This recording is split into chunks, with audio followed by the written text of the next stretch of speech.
everybody? Welcome back. It's another episode of the Get Wealth podcast. Super excited for the guest I have on today. It's a little bit different from the last probably 10 or 20, which have all been real estate. Patrick Cananea, or Patrick Corona, as he also goes by, day trader, entrepreneur, just kind of in the finance and wealth space, which is, there's, as we were talking earlier, there's kind of a lot of parallels. And I just like to get in touch with people that have that similar mindset. They're doing something that's a little bit against the grain. I think you probably have a lot of insight on that. We actually know each other from the gym. I didn't just randomly DM you on Instagram like I do most of the guests. So yeah. Thanks for coming on the show, man. Excited. No, thanks for having me, man. I'm happy to be here. Stoked. So let's just start off with your background, kind of how you got into day trading, your life story summed up into a minute or something like that. Like, how'd you get here? Okay, so man, I'm part of that huge wave that came in around 2020. So I started looking into stocks. I've always wanted to, everyone always says, you got to invest. And, prior to 2020, I had no idea how really. So early 2020, my cousin who I was living with at the time was a banker, and he had some other bankers that were showing him some of the stocks, things that they were doing. And so we were looking at that. We kind of started into it. And then when the whole pandemic happened and that whole crash, it really got our attention on looking at some of these, like, wow, these are really far down. There might be some good deals. Is it going to crash? So it just definitely spiked the interest on there. I started, on wanting to just invest on that. It wasn't, enough. So we started day trading a little bit. I tried various different styles, penny stocks. Of course, how a lot of people start into it, wanting to kind of flip some big profits out of nowhere into day trade, swing trading, into what I do now, which is more or less just scalp trading. Okay, well, that's kind of where I want to spend the most time, because you've had some real success, and I don't know a lot of the inner workings and really the fundamentals. I know there's, like, you buy a stock and you hold it for 30 years in your Roth IRA, and you make whatever 8%, but then there's all these other pieces where you're kind of getting to the within a week or within a day. What's the differences? So there's day trading and scalp trading. What are the differences there? Day trading is usually, it could be holding through a day. It's just the time frames on it. So it could be a day, a couple hours for the trade on there. Or the swing trading is more or less, you can be holding it a couple days to a couple weeks. I mean, swing trading even could be a month or so out. So those are the difference on there. When I'm scalp trading, my trades are very quick. They're usually from a minute to 5 minutes. It's very rare that I'm in something over 5 minutes. So they're very quick movements. They're very in and out. Got it. Okay. So when they're kind of like you mentioned in 2020, there's a wave of all people that are getting into this sort of thing. I've found that most of the time people underestimate what it actually takes, the amount of work they're going to have to do, and the amount of skill that you have to acquire, despite the fact that it probably works if they were to be consistent enough with that activity, whether it's day trading, real estate, whatever it is. How come you were able to kind of weather that adversity of, the trial and error and stick with it, when I imagine probably most of those people aren't successful? I think you mentioned earlier, like that 90% indicator. Yeah, it's about 90% probably fail on there. You're 100% right on it, because, you go in, especially around that time, that's why you had so many people coming in. You could have thrown a dart at anywhere and you would have been hitting some profits just because of how low it went and how heavy the recovery was. It was a steep incline. So, people go into there and they could have bought anything and made some money on it. And then, they thought they were the best traders. Look, this is easy. And that's kind of what gets them on there. And then when things start going sideways, or, people find out that stocks don't just go up, then they're like, oh, this is a scam, it's rigged. You'll hear that a lot. But I think for me is I love trading. I was really passionate about learning more. I was just so interested in it. It was just a rabbit hole that I kept diving into. And it comes down to a lot more of like discipline, patience, emotional control, more than the know-how on it. So I think there's a couple little things that it takes to be cut out to be successful in trading, and it's not easy, but it's exciting, and it's fun. You got to have a passion for it. You got to have, a lot of discipline on everyday learning and stuff for it. So anyone can do it if you really wanted to, if you really try. So was there a moment where you kind of thought to yourself like, whoa, I'm actually being successful, or like I'm making profit and this is working? Or because I imagine there's like that first profit you make is a big deal, and then now once you're doing it for months on end, at what point did you realize completely that like this is a real opportunity that you can be good at? Yeah, there exactly was actually a moment. I remember it was a day where I started when everything finally clicked for me. And it wasn't until late in my trading career. So, like I told you, early 2020, I started looking at it, started day trading.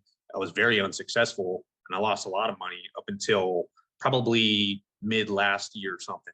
All of a sudden, everything clicked, put everything together, put everything that I failed on into work on it. And after just doing that little by little, after a couple months, and then I just started skyrocketing. It was a very surreal. Yeah, it is very surreal, and it is an opportunity. And a lot of times, it's kind of hard to imagine just because it's numbers on a screen. So whether it's in your brokerage or whatever, you see the numbers on the screen, it's crazy. But then, when you actually get that out, you have that money, and it's insane just knowing that it is real, and it does hit you in the face a little bit. But it's just like anything, it's a very slow progress.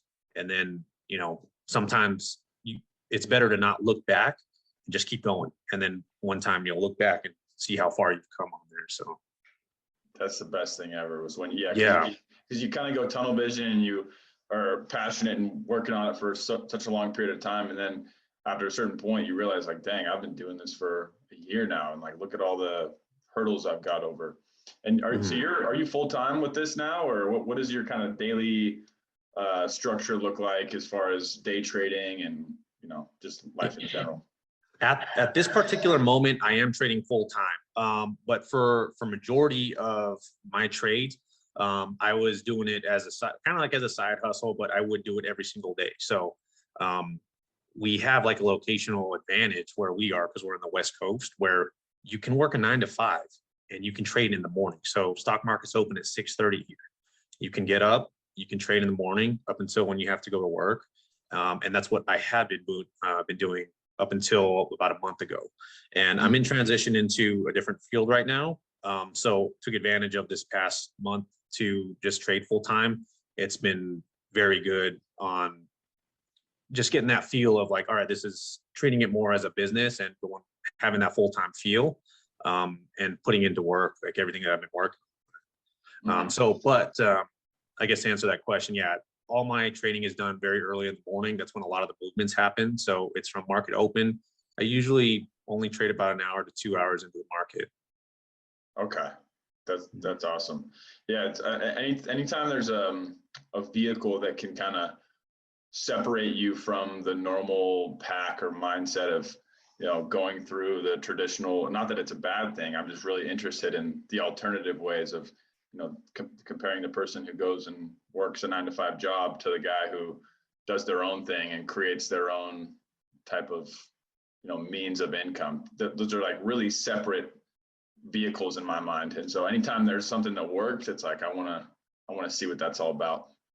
Yeah. But let's kind of get into the some of the nitty gritty stuff of some practical knowledge that people can go and take and kind of apply this to see if they can get started. So I guess a good question to start off with is what were some of the traders that you followed initially? You mentioned that there was the crash in 2020 and that kind of got you involved, but I imagine there were people that you were learning from. What did that process look like? Yeah, so I mean, 100% self-taught from YouTube. It's 100% doable. A lot of people say you need, some sort of degree in this, or you can't do it on your own. You can't. There's an infinite amount of knowledge out there that you can learn from. The ones that stick out to me, that because I still follow and keep up with them even to these days, is Ricky Gutierrez. He's a local AZ down in Phoenix. I've actually ran into him in Chandler before. He's a cool dude, and he's got a really good way of simplifying things to get a very basic fundamental understanding of trading. And you got to have things simple on there. So he's a great one for people who are beginning on there, and to have a good base on it. And then the other two traders I follow are because they are exactly my style of trading. And that's something that you got to watch traders that trade your style. So if you're wanting to swing trade, you can't watch scalp traders. You know, it's going to be completely different on how you go about your strategy of making money on it. The other ones who I've learned heaviest from is his name's Nour, Nour, and he's an amazing trader. He's an amazing scalp trader. I've learned so much from him. And the other one is Matt Diamond. He's been coming up a lot recently, and he's also a scalp trader. Both of those trade styles are very similar to mine, so we're looking at the same things and trading the same way on it. Those are okay. If you were to pick one strategy to make the most amount of money in the shortest amount of time, I know that's not the mindset you should have going into it, because you probably have to fail a lot and lose a lot of money. But like, knowing what you know now, what's the quickest way to make 100 grand?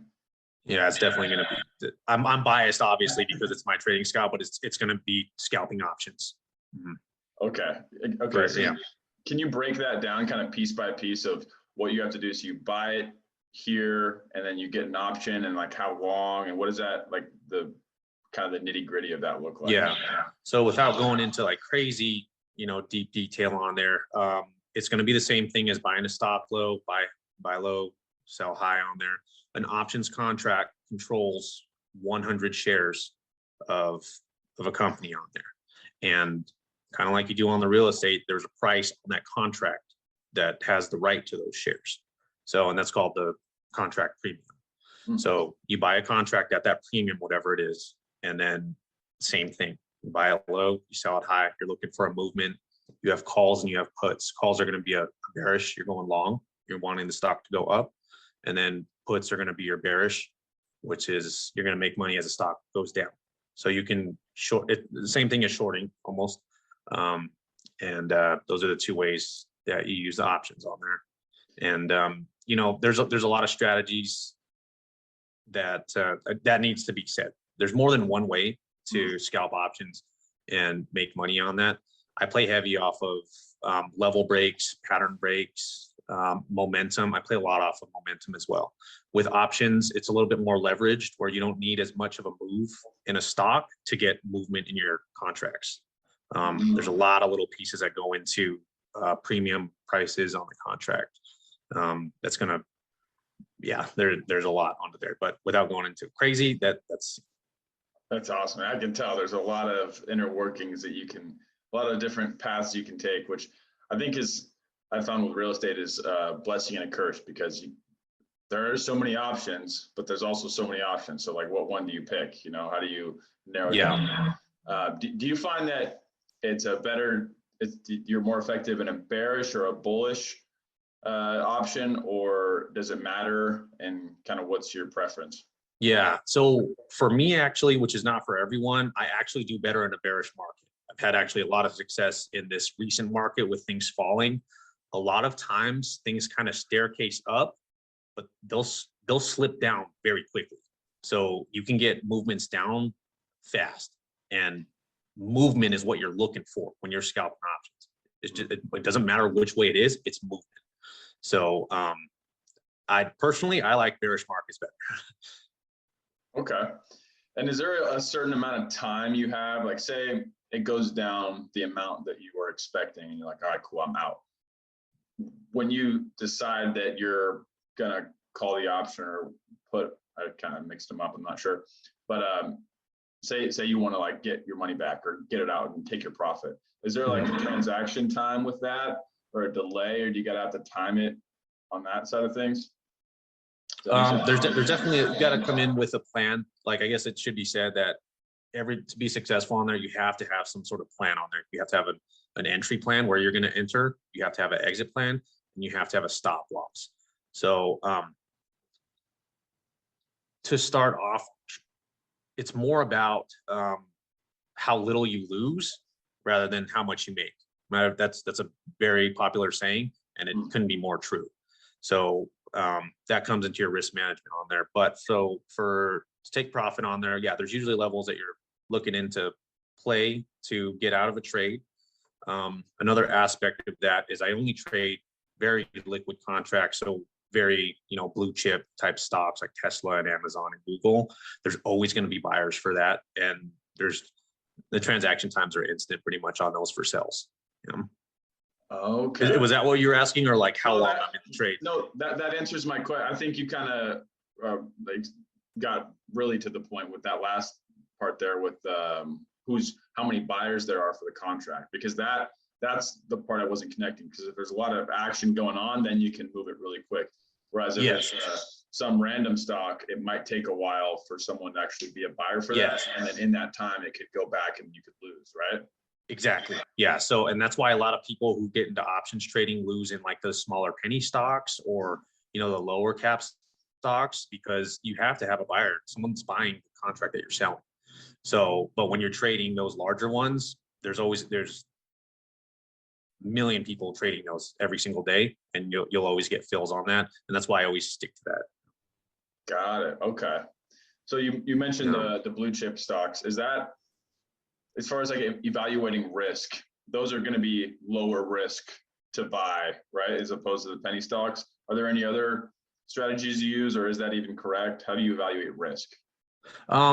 Risk is going to be, for my type of trading, it doesn't matter which stock it is, because over a long term, when you like blue chips are very less risky for like when you're doing like a long-term investment, over a year course of time.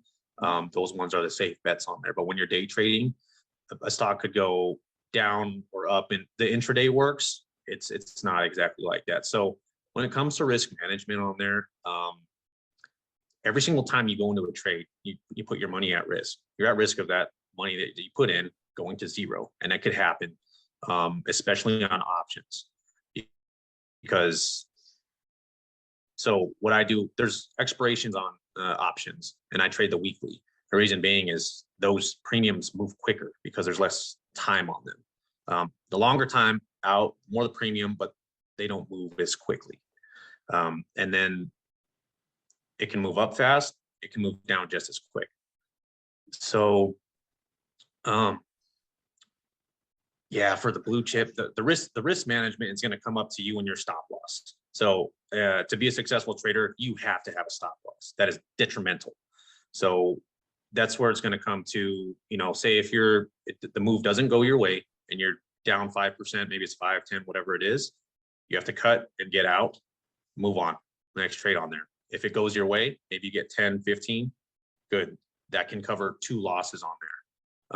Trading is a lot about odds and probabilities on there. So a lot of my setups, I don't go into unless, it's very likely if we hit this level or this pattern is very likely to go this way. You're not always going to be right. You're going to be wrong a lot of times. So it's about, like I said before, losing very little. That's very important to keeping your skin in the game, basically. Okay. So do you think there's a standard for the stop loss, or is it like some people are just really risk averse and are all in? How does that go? I like lower 5 to 10%. I'm looking for a move a certain way. If that move's not going that way, I'm out. Then, I was wrong. I'm out. That's really important on there a lot of times. And everything I've learned the hard way. Most 90% of the people that are losing in there, they're buying it and they're hoping, praying. They're praying it's going that way. They're praying it's going to come back that way. And that's how you blow your accounts. So I like 5 to 10%.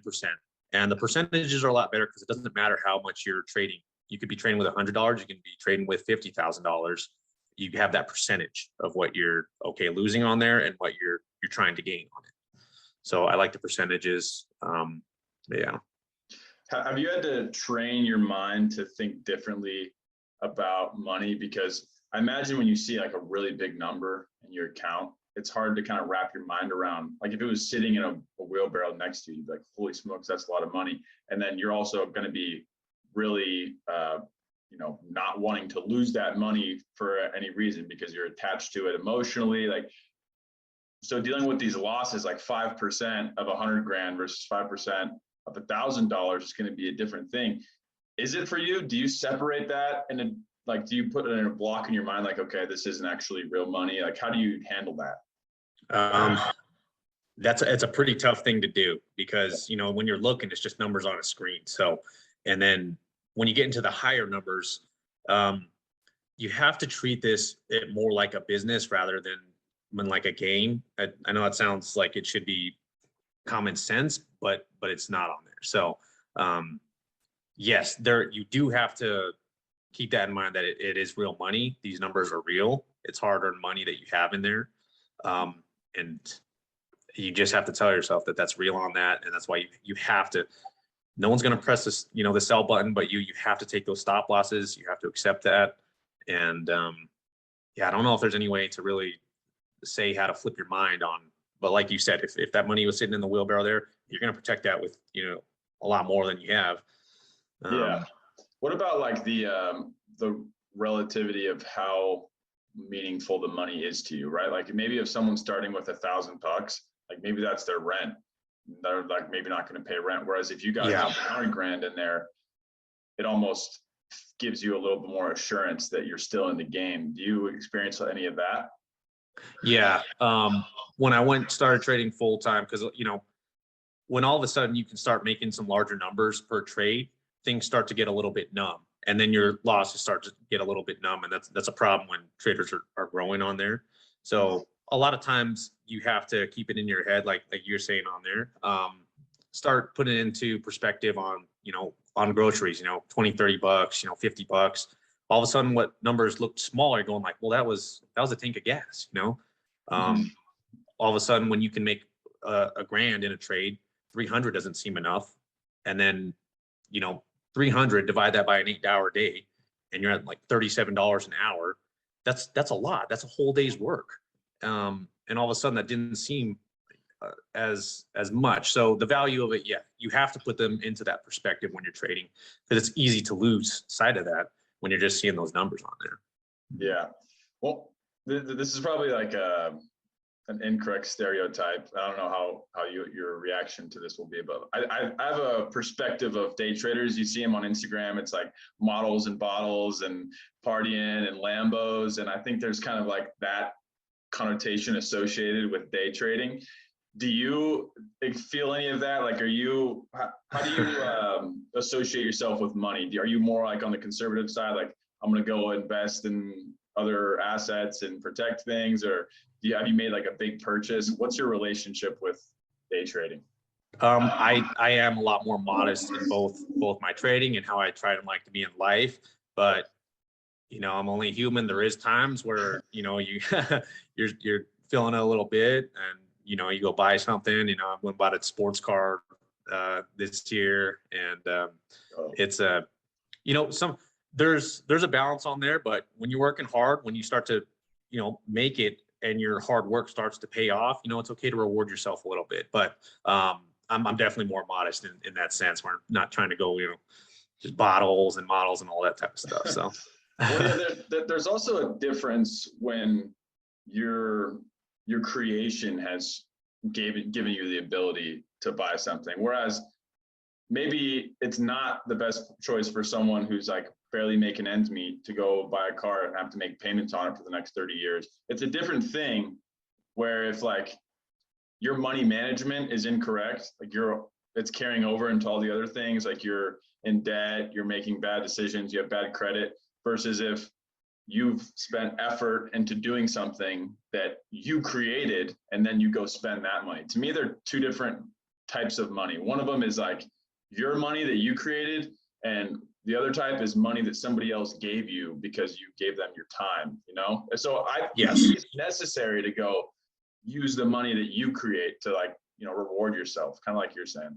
So yeah, I think that's good. And I think a lot of what you're saying kind of comes with both having financial literacy as well, on, you know, on being good with your money as well, because it's easy to lose. You know, I think there was a statistic on like how many million lottery winners, they go broke after a while. So it's huge mindset thing rather than it is, you know, anything else, I would say.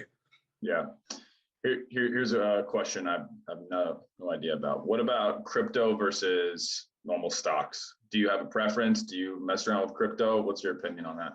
So I don't touch crypto. In my opinion, crypto is a lot more risky. It's yeah, how do I say that? I'll tell you what. It's a little bit more of a gamble to me. I know that there is, full-time crypto traders. I don't know enough about it to, I guess, have a very good opinion on it.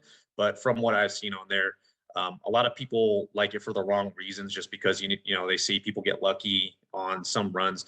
Crypto can have insane gains though, and that's the thing on that. You could get lucky on there because you don't see a stock run 10,000%. That won't happen.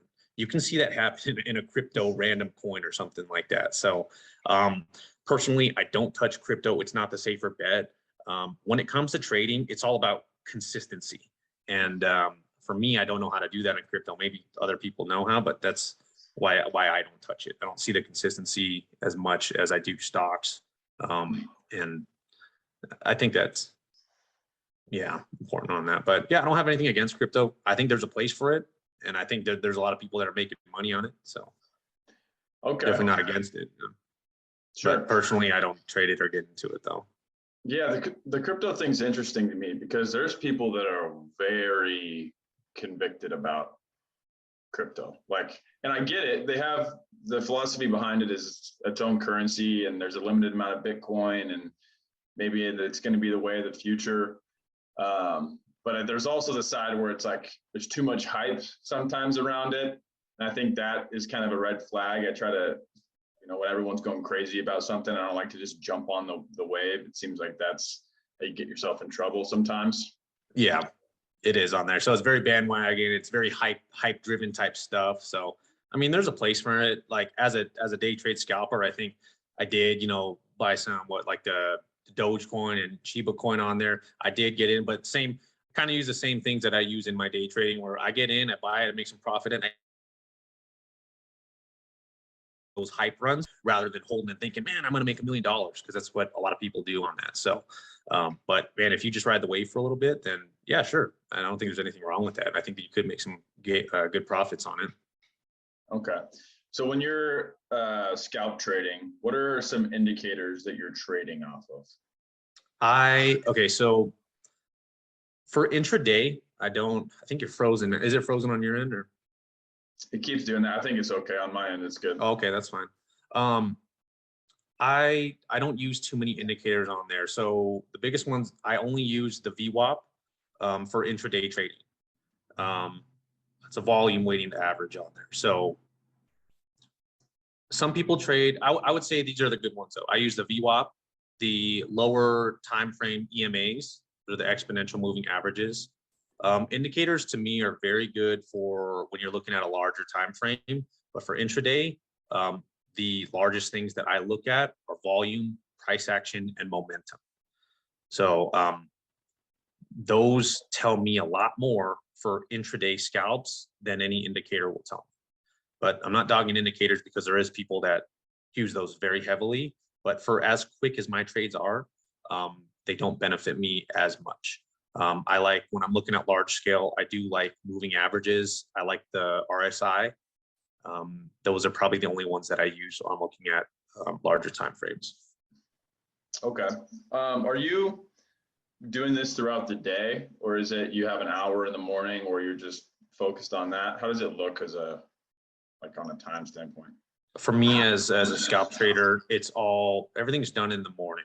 So sometimes I will look at night to see where it starts like this. The process goes looking at overall market, where we're at, where I think maybe the direction's heading. So I look at SPY, S&P 500, and I look at QQQ, that tracks the NASDAQ 100. Those, both seeing where those are a very good indication of where the market is and where we're at, what kind of direction we might be going. That's going to affect the trades that I'm in. I primarily trade Tesla, Amazon, kind of those larger ones, but they're going to follow the overall market. So one thing on my trades is the market has to be behind me. If I'm going long on a trade on there, the whole market has to be going long. That's going to be big on whether the trade's going to work out or not. If you're going short and the whole market's pushing, it's not likely you're going to get a good push short unless there's some crazy news on there. But so about what I do is about an hour before market open, so about 5:30, I go in, and that's where I start. Overall market, where are we at? Going a downtrend. One thing, the trend is always your friend. Trading on which way the whole market direction is going. So there is some people that play off bounces. I just don't like the odds are just better to go in the whole direction that it's going. I see where we're at there, and then I zoom in. So going from a daily chart, 4-hour chart, 1-hour chart, 15-minute, then start narrowing it down on certain levels I think that we might be going to. And I make a plan that's going each way. So, if we start to push up this way, past probably this level where previous resistance was, it's likely if we break through that, we can continue up. If we start pushing down, something you got to realize on here is, there's huge whales in the market, multi-billion-dollar hedge funds that we can't even fathom the amount of money that they're trading every day. So you can see these things where you see the, basic support and resistance levels, or where things are being sold, where it's getting pushed down or pushed up. And so job as a trader is not to try and guess those, but to just catch a small piece of that. It's like a large whale and we're just that little, fish swimming right under that. So we're just trying to catch a piece of that little wave on that. That's all you need on it. It's just that little movement, that little piece. After I look at the overall market, then I look at, the main stocks that I'm going to be trading. I look at Tesla as their setup that I can, looking for what kind of levels, and the levels are just prices where you can see obvious either selling, resistance, or buying. And that's what basic support and resistance will be. So you need all these like fundamentals of trading. You use these in scalp trading as well. I see. Okay, that's awesome. So you mentioned the stocks like Amazon or Tesla are kind of these big ones that are really active. Do you follow and take action on something that happens in the news, kind of like recently with the Amazon split? Is there a wave that you're trying to hop on with that? And what does that look like? Is it because everyone's piling on it, so you're doing a call and trying to get the upside of it? Yeah. So for those things, it's kind of the same thing how I was talking about a crypto run. You still have to use the discipline, your plan, whatever your strategy is, you still have to stick to that. So, with the split news, it'll come in that last week or something. All right, maybe I want to be looking for some bullish plays. I'm looking for some upside. But if nothing changes on that where I'm trying to get a piece, I'm just trying to get a piece of that movement. I'm sticking to a stop loss. I'm not just buying a call and being like, well, I hope this doubles or triples or whatever. So it's really sticking to your plan on there. Discipline is very important, regardless if there's a huge hype trade. A lot of traders just fantasize about having like perfect entries. They look up, how much they could have made if they held it till this, bought here and sold here. It's just not realistic. It's not what happens, in real life, in real day trading on there. So it's that consistency on, being true to your own rules and that discipline. But yes, those do affect the news, affects that a lot. If there's, bad news or something, I'm looking for maybe a downside play, but I'm still keeping everything exactly the same. The direction is more likely maybe that way. So I'm maybe planning more that way. Yeah. You might have already answered this throughout all of that, but what stops most people? Is it lack of plan? Like why don't most people find success in day trading? It's going to be the discipline, 100%. So it's going to be blown account. Everyone just they're going to blow in your account. If everyone was making it, everyone would be day trading. Everyone would be scalping options, making a ton of money on there. If it was, if it was easy and if they had the discipline on there. So, I think most people, and everyone's guilty of it. It's not as fun to make smaller little gains. See a stock run, I get in, get out. The stock could run another $200. I missed out on a lot on an options play on that, but that doesn't matter in the grand scheme of things. So most traders are going for big home runs. They're trying to get huge gains. They're looking for that overnight success, and that's how you blow your account on there. You start getting emotional. If you get a loss, you're like, I need to make that back. So it's discipline and also over trading. Those are probably the two things that take most people out of the market. That, and aside from that, just like not having a strategy that worked for them. Yeah, it's kind of interesting that it's a vehicle to get rich quick, but the fundamentals are kind of counter to that. You know, you have to have the characteristics of not wanting to get rich quick, which is ultimately, it seems like that's kind of what's going to get you the farthest. Yes. Yeah. I've seen traders that have all the tools to make it. They know everything. They know levels, they know how to scalp, you know, they know patterns, they know everything on there. They just lack the discipline to, it's really hard when you, it's almost like magic. When you make a trade and you all of a sudden make all this money out of nowhere, it's like, you know, no money, it doesn't matter how much money you have, no money's ever going to be enough, you know? So when you see that capability on there, all of a sudden, what was a smaller number, you know, your dreams keep just getting bigger and bigger. And so it's hard to have that discipline of, all right, I'm just going for this piece right here. Let me get my piece and get out. And that's, everyone wants more. So most people think that once you get over the pattern day trade, which then you can do unlimited trades. Once they get over that, they'll just become a millionaire because they can trade unlimited, you can trade all day. It's counterintuitive, but less trades are better. Kind of like how we were saying before, every time you get into a trade, you're putting your money at risk on there. So but most people don't see it like that. They're just thinking more trades, the more money I can make. And most people blow their account once they get over to that unlimited amount. People blow their account all the time once they get over that. Yeah. Wow, that's interesting because I mean, just on face value, it seems like the more you do it, the more you'll have. Your kind of trajectory will be this way. But you think it's the characteristics of somebody that's associated with someone who wants to do it all day? Is that kind of what gets people? Yes, it's very hard to just trade all day and make a winning. Like just think about on odds. Like, you know, there's nothing to say that a stock's going to go your way. There's no reason that a stock cannot just go drop to zero. There, you know, because it could happen. So if you're looking at probabilities and you're taking 20 trades, you know, your odds of every time that being a green trade starts to go down a lot. And I thought the same thing when I first, you know, got over the pattern day trade. You need 25,000, over 25,000 to have unlimited trades. I'm like, this is so easy afterwards. I can just unlimited trade. You start over trading. It's so easy to over trade.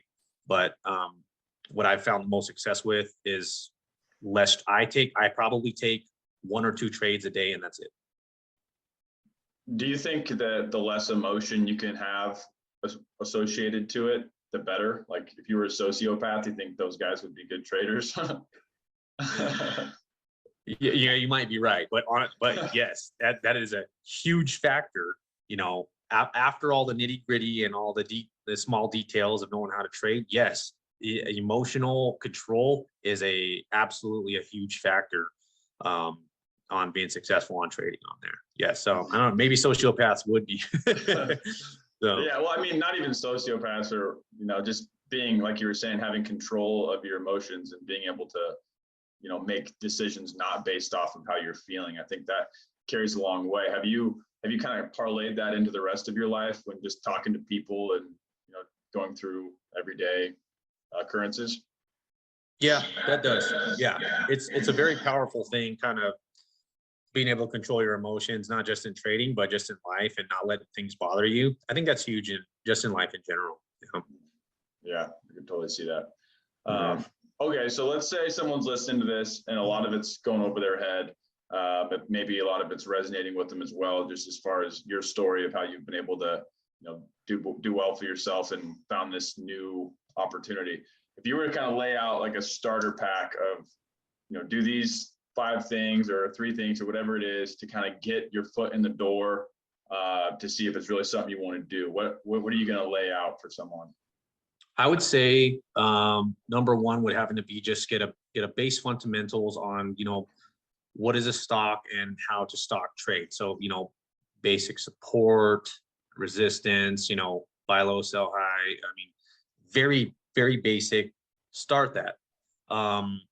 The biggest thing for starting off is probably going to be the paper trade. A lot of brokers, you can trade with fake money on there and you can get a gist and see if it's something that you like. So, but I guess before that would be, you know, find what kind of strategy that you want to try and implement. You have to have a plan or a strategy. You can't just be going in and buying and thinking you're just going to be a day trader. So find what works for you. Do you want to, is it less stressful for you to have a trade that's a week long, or do you like faster trades like I do, which is more of a scalp trade?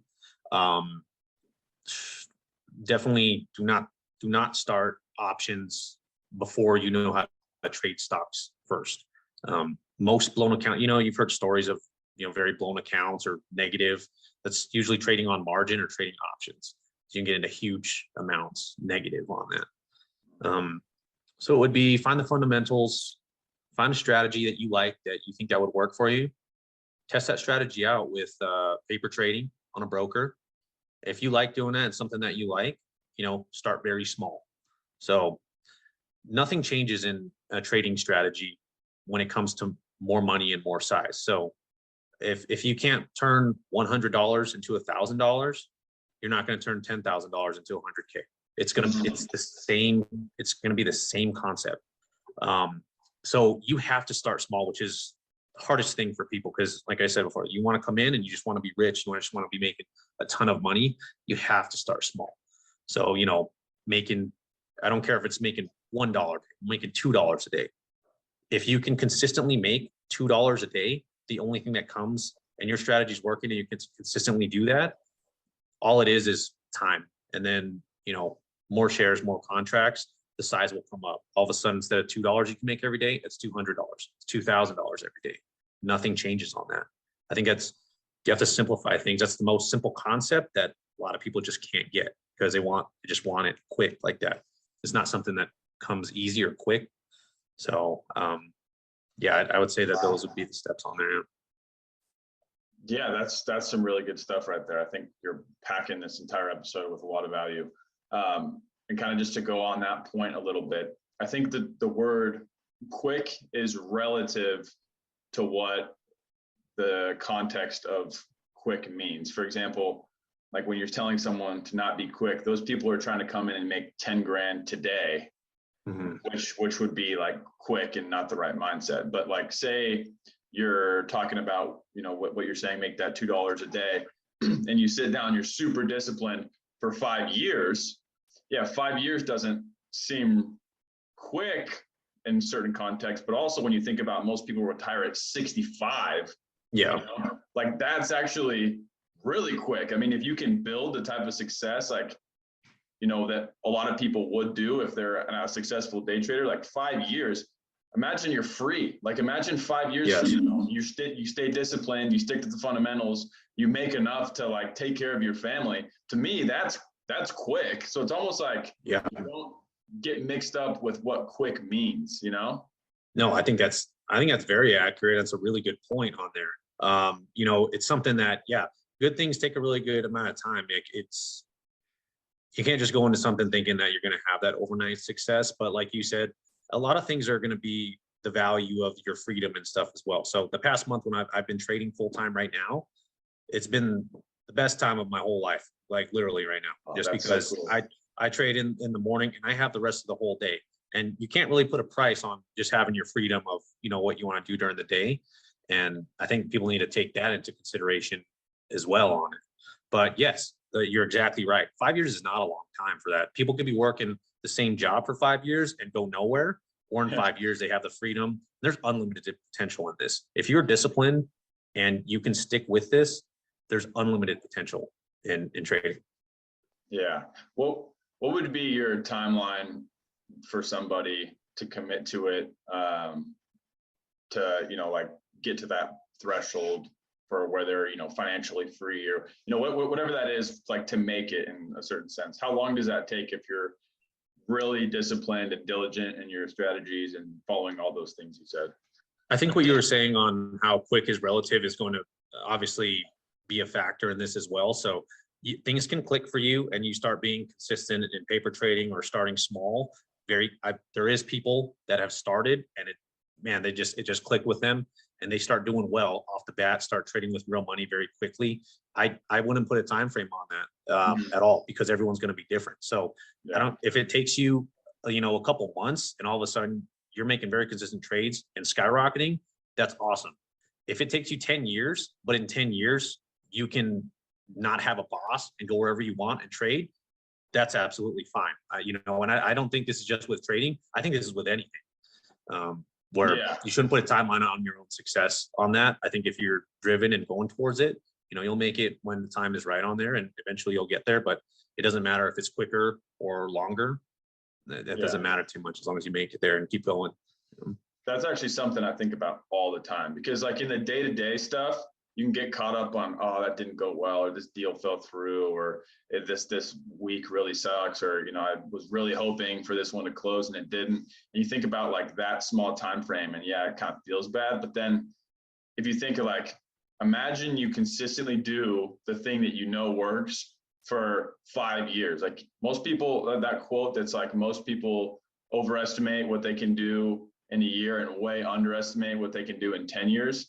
Like, I think there's something to that. And it's hard to see because you haven't lived through that 10 years, but there's countless examples of people that go so far because it just compounds over time. So that's something I think is really valuable. That is. No, I like that, what you said on that. I like that a lot. Yeah. What's kind of your goals in life in general with just building wealth, with stocks? What does your vision board look like? Do you want to be a full-time day trader and teach people, or just retire? Like what does that look like for you? It's more, you know, I'm chasing the American dream just like everyone else. So, maybe a wife and a house. You know, it doesn't have to be a white picket fence, but you know, for me, I'm a little bit more modest, and I just like being comfortable. I like my time. So to get to a point where you can comfortably live and do what you love to do, I love trading, and I'm passionate about it. And so every day when I wake up, it's fun. I wake up, you know, when I was working at my previous job on there, I'd wake up, you know, and there's a obvious, you hear about it, but until you live it, you won't know when you actually are excited to get up to go to work. And that's very rare. That's very rare. Because when I was, you know, working in my previous job, I'd get up, all I want to do is go back to sleep. That's all I want to do. And then, you know, this past month or so, I just wake up and I'm ready to go on that. So I think just having your own freedom and time and living comfortably, I think you can't put a price on that. You know, I'm not big into, you know, having a mansion, Lamborghini and all that stuff. I just kind of want to live comfortably and live my life. And so my dream's a little bit lower than I think a lot of, you know, what a lot of day traders wanting to get into this are, and that's attainable as well. So I think it's whatever makes you happy, you know? Yeah. And I think eventually probably most people kind of come to the conclusion that you have already made, which is this. I mean, that's kind of the stuff that really matters. The amount of time you spend with the people you care about, your freedom to do the things you want to do. Deep down, I think that's probably where most people end up after it all, you know, when they're looking back on the decisions they made or the things that they appreciated the most. I think that's And sometimes it's something that comes with age or something. You know, I'm a little bit older now, but in my earlier 20s, probably my aspirations would have been a little bit different, you know. But I think everyone gets to the point where, I think I seen like a meme or something recently. It was like, when you get to a certain point where all you want is just peace of mind, happiness, and, you know, comfortability and freedom. Just, you know, very basic stuff, and it's gonna be a good life as well. Totally. Well, one of the questions I always like to ask, and you may have already answered this, but what's your definition of wealth? Wealth to me, let's see. I'd say wealth is definitely being able to not just make money, but use money to make money. That's a pretty good question. I'll say wealth would be, if I could sum it up, would be freedom, having freedom and being happy. So that doesn't have to be money. You can be, I think someone could be wealthy and they're just happy, have their time, they're living comfortably. I don't think that, for me, the definition of wealth always has to be you have $1 million, you know? I totally agree. That's a good definition. Yeah. I like that question. That's good. Any books you recommend? I think any fundamental, like for when it comes to day trading, any fundamental charting books. I don't think I've had any just standard books on that. You probably know more that the mindset is going to be the same as a lot of things that you preach on there, it's going to be more minds, Rich Dad, Poor Dad, other standard ones where that's going to translate into anything you're doing. Yeah. Whether that's real estate, day trading, starting your own business, realty. I think a lot of those lessons, that mindset's going to be more important than having just fundamentals on trading and things like that. But I don't have any that stand out to me that I've read. It's just, yeah, that book's going to make you a great trader, Totally. Yeah. Well, listen, man, I really appreciate you coming on the podcast. I think you packed it full of knowledge. I think I need to go back and re-listen to some things you said and make sure I understand it. And a lot of good stuff in here. I know my brother, he's getting into day trading and he's going to soak this all up. So thanks for providing value and coming on the show, man. It's been awesome. Yeah, of course. Yeah. Maybe down the road or something, we get something else going and stuff, but thanks for having me, man. It's awesome, man. All right. Patrick Corona, everybody, get wealthy.